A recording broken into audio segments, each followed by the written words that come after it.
En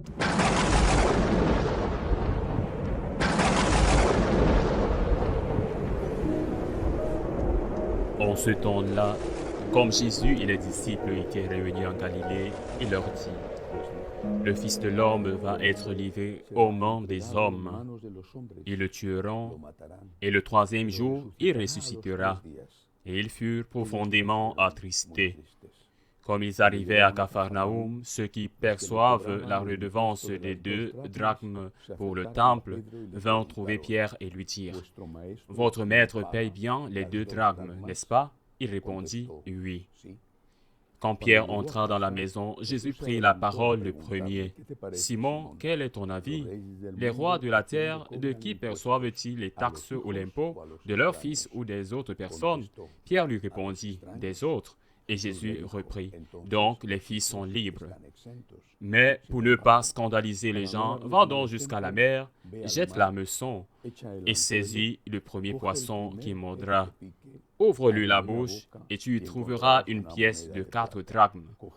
Prends-la, tu la donneras pour moi et pour toi. » Acclamons la parole de Dieu. Une première réflexion aujourd'hui concernant cet évangile. Le Seigneur nous enseigne que nous devons payer des impôts et qu'il l'a fait. Étant quelqu'un qui était au-dessus des rois de ce monde, il l'a fait et nous enseigne que c'est notre devoir de le faire. Il y a des impôts à payer.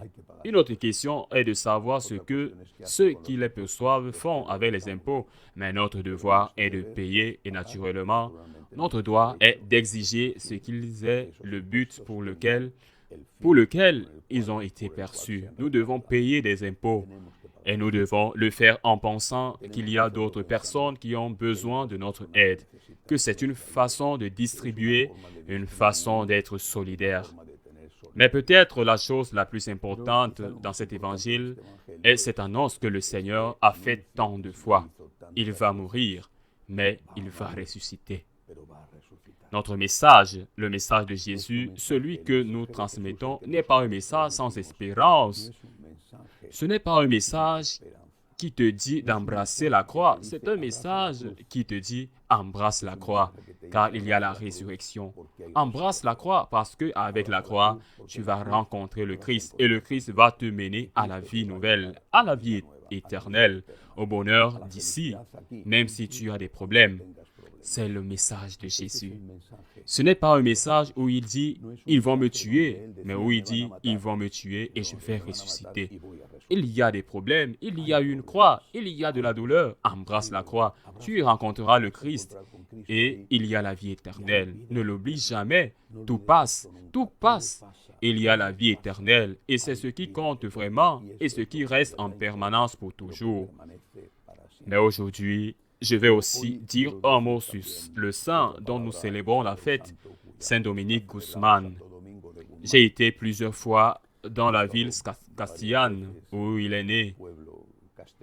Une ville belle, comme tant de vieilles villes de Castille. C'est excitant pour moi d'aller dans les berceaux des saints ou les tombes parce que ça m'aide de voir que l'Église a toujours été pleine de saints. Bien que les pécheurs fassent plus de bruit que les saints, parce que dans une forêt, un arbre qui tombe fait plus de bruit qu'un millier d'arbres qui poussent en silence. Saint Dominique a été l'un des grands et son ordre, l'ordre qu'il a fondé, les Dominicains, l'ordre des prédicateurs, continue d'être extraordinaire et un exemple pour tous. Bien sûr, il y aura aussi des moutons noirs en eux, comme dans chaque famille, mais aujourd'hui, ils abandonnent aussi les bons exemples et j'en connais beaucoup. Maintenant, qu'est-ce qui a ému Saint Dominique? C'était un contemporain de Saint François d'Assise. Ils étaient confrontés au même problème et ils l'ont affronté sous 2 angles différents. Quel était le problème? L'un des problèmes, il y en avait beaucoup, mais l'un des problèmes était l'hérésie. Tous les deux le savaient, l'hérésie des cathares, l'hérésie des vaudois. Tous les deux connaissaient l'hérésie. Saint François s'est consacré à témoigner avec son exemple et avec celui de ses disciples les franciscains, pour témoigner que l'on pouvait être saint dans cette église que les hérétiques considéraient comme pécheresses invétébrées. Saint François combattit l'hérésie par son témoignage, celui de la pauvreté. Mais Saint Dominique se rendit compte que ces arguments étaient aussi nécessaires, qu'il ne suffisait pas d'être témoin sur le plan de la vie personnelle, mais qu'il fallait défendre la foi, enseigner la vraie doctrine. Et c'est pourquoi il se consacre à l'étude et à la prédication. Ce sont les pères prêcheurs.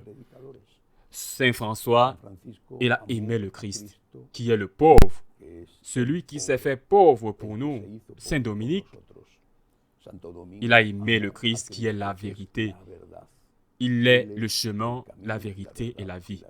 Tous deux ont aimé le Christ. Chacun a vu un aspect du Christ, un aspect authentique, un aspect complémentaire de l'autre. Pauvre Christ, Christ qui enseigne, Jésus, Maître, la vérité pleine. Nous devons le faire aujourd'hui aussi. Il ne suffit pas de défendre l'Église des ennemis de l'extérieur et des ennemis beaucoup plus dangereux de l'intérieur. Nous devons la défendre. Nous devons être formés. Nous devons enseigner la doctrine correcte. Mais nous devons tout faire par amour. Si nous n'aimons pas Jésus, que faisons-nous? Même si nous défendons la vérité, que faisons-nous? Tout doit être centré sur le Christ. C'est par amour pour le Seigneur, c'est par gratitude envers le Seigneur qu'il faut se préparer, qu'il faut être courageux, qu'il faut défendre la doctrine. C'est sorti de la gratitude envers le Seigneur que nous devons vivre avec austérité dans un temps de gâchis, de consommation, de destruction de la nature comme la nôtre. C'est pour l'amour de Jésus. Tout doit être pour l'amour de Jésus. Et si tu aimes Jésus, tu dois prier. Tu dois aimer Jésus. Pourquoi n'es-tu pas avec Jésus? Plus de temps avec Jésus. Nous courons toujours le risque d'entrer dans les batailles sans être clairs que l'objectif n'est pas de vaincre l'ennemi, mais l'objectif est que le Christ triomphe, que le Christ règne, que le Christ montre à tous sa splendide lumière. Invoquons les saints pour qu'ils nous aident d'abord à aimer Jésus et ensuite, chacun avec sa spécificité, avec son charisme, nous aide aussi à aimer les hommes. Ainsi soit-il.